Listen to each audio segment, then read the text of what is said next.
Fala, oitavo ano, beleza? Como é que vocês estão? Gente, primeira coisa, desculpa a demora em postar esse vídeo, tá?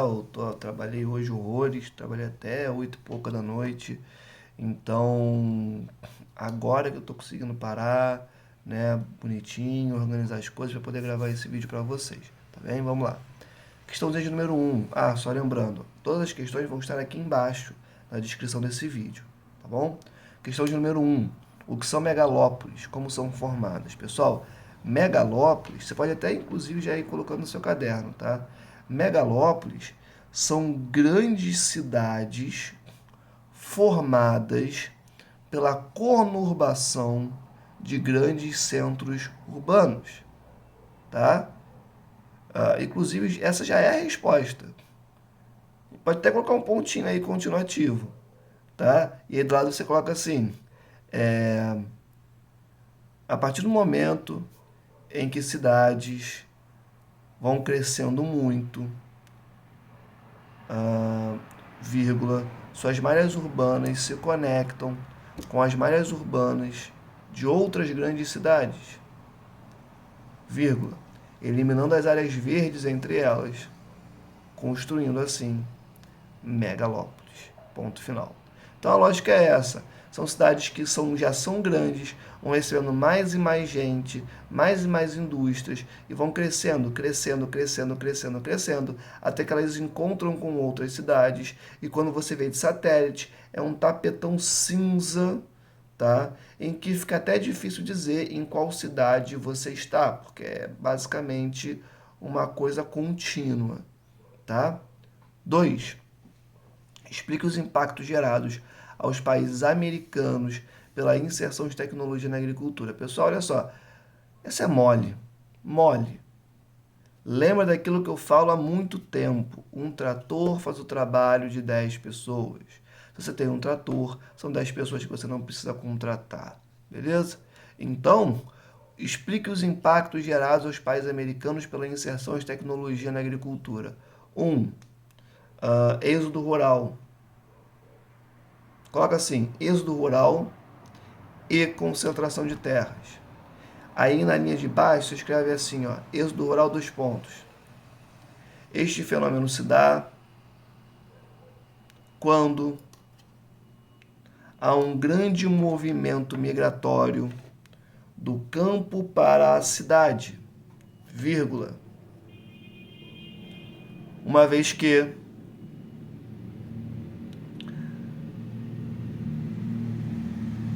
existam baixas ofertas de emprego no campo. Ponto. Aí embaixo disso, vocês escrevam, eu falei concentração de terras, né? Concentração de terras, dois pontos. Quanto mais tecnologia, menor será a necessidade de contratação de mão de obra, vírgula, levando a uma concentração cada vez maior dessas propriedades nas mãos de pouquíssimas pessoas. Ponto. Fechou número 2. Tá? 3. Comente sobre a estrutura etária dos países da América Latina, apontando sua diferença em relação aos países desenvolvidos do continente. Pessoal, essa daí é muito tranquila, mas é necessário prestar atenção, tá? O que eu estou querendo dizer com estrutura etária? Eu estou perguntando de pirâmide etária. Vamos lembrar, a pirâmide etária ela tem uma base larga, um meio ok, né? E um topo achatado. Isso é uma pirâmide normal, tá? Quando você pensa em pirâmide, você pensa nesse formato. Show de bola? Só que a base representa a taxa de natalidade. São aqueles indivíduos que estão nascendo. O meio é a PEA, a população economicamente ativa. São os adultos. E o topo são os idosos.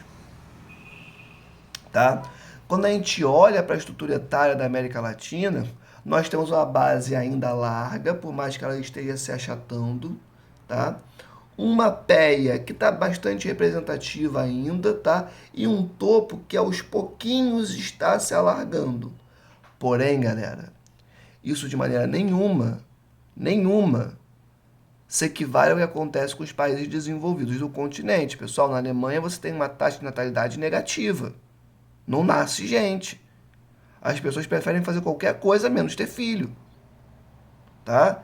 Então, em países desenvolvidos, como é o caso da Alemanha, mas a Alemanha fica em outro continente, né? E aí a pergunta é bem específica quando ela diz países desenvolvidos do continente. Então a gente só pode falar de Estados Unidos e Canadá.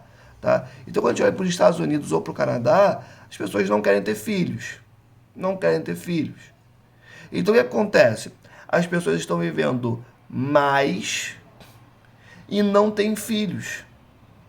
O que que isso leva? Qual é o quadro que isso leva? Uma PEA ficando cada vez menor, porque se tem menos gente nascendo, tá? Menos gente nascendo, isso significa que são menos pessoas virando adultas. Logo, a PEA, que é a parte mais importante da economia de um país, vai ficando menor. Se ela vai ficando menor, nós estamos num cenário de crise econômica, tá bom? Então, você pode colocar assim no seu caderno. Os países da América Latina presenciam uma mudança na sua estrutura etária, uma vez que, vírgula, né? Uma vez que, vírgula de novo, as taxas de natalidade estão cada vez menores e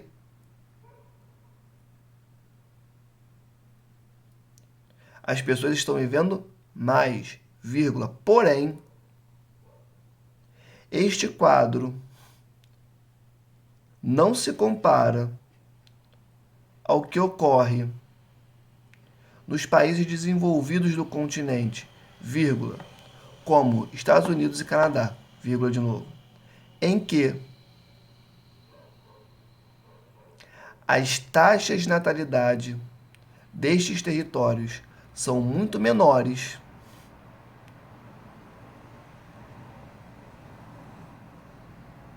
e a qualidade de vida é muito maior. Ponto final. Tá bom, tá bom. Tá?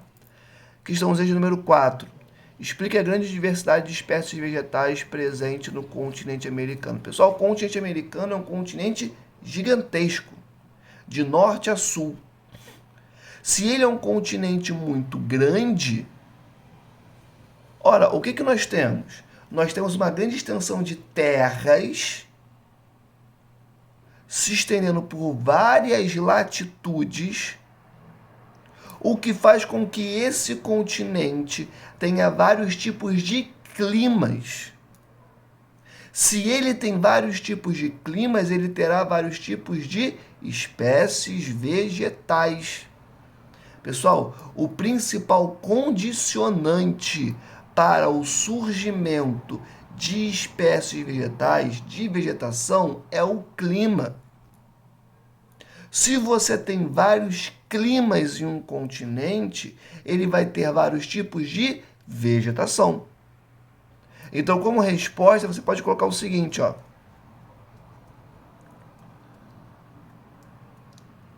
O continente americano possui uma grande extensão latitudinal, vírgula,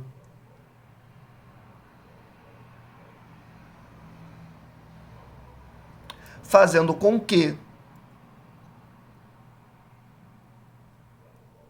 existam vários climas neste continente, vírgula de novo, levando ao desenvolvimento de diversas espécies vegetais.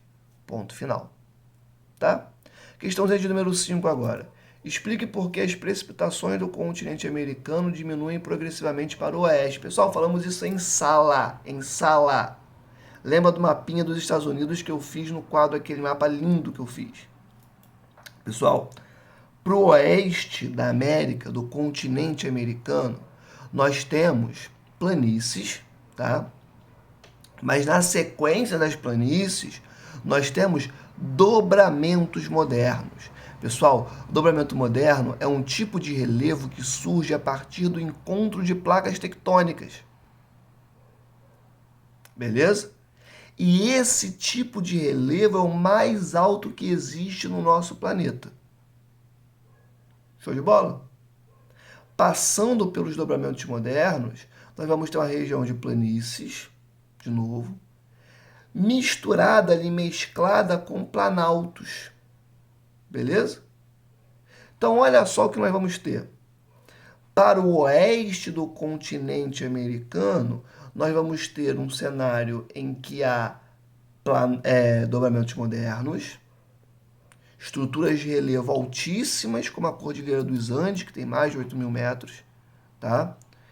E essas estruturas de relevo altíssimas vão dificultar a entrada de massas de ar úmidas do Oceano Pacífico. Essas massas de ar úmidas vão encontrar com esses relevos altíssimos, vão subir esses relevos, vão precipitar, vão chover lá no topo desses relevos e vão descer esses relevos, essas montanhas. Porque a massa de ar não é Gasparzinho, ela não atravessa a montanha. Ela sobe a montanha, chove lá em cima e depois ela desce, tá? E quando ela desce mais seca. E conforme ela desce, vai se expandindo pelo território do continente americano, ela vai levando secura. Beleza? Então, olha só, a massa de ar que vem do Pacífico bate nas grandes montanhas do oeste do continente americano, sobe essa montanha, chove lá em cima, desce seca e espalha secura. Agora vamos para o leste do continente americano. No leste, nós vamos ter planícies e planaltos. Pessoal, um planalto grandão tem 800 metros. Assim, é um planalto muito grande, tá? Um dobramento moderno, como a Cordilheira dos Andes, tem 8.000 metros. Olha a diferença de altitude.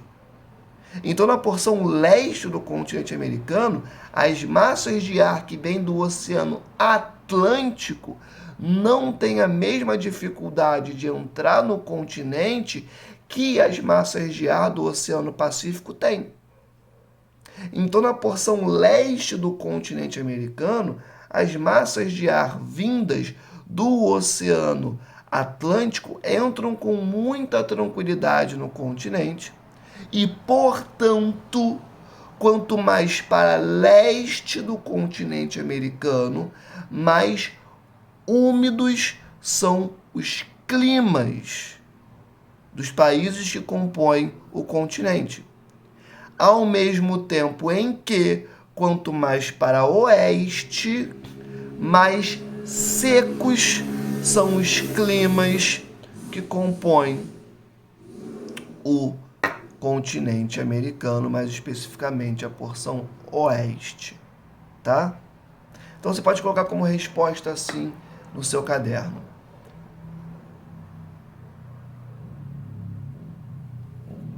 Este fenômeno se dá por conta da relação que se desenvolve na porção oeste do continente americano entre massas de ar vindas do Oceano Pacífico e os dobramentos modernos presentes nesta porção do continente. Ponto final. É isso. Galera, olha só. Corrigimos a revisão toda. Ela é importantíssima, tá? Importantíssima. Façam e refaçam essa revisão quantas vezes forem necessárias, tá? Eu tenho certeza que vocês vão arrebentar nessa prova, tá bom? Ó, beijo no coração de vocês. Até a próxima aula. Fui.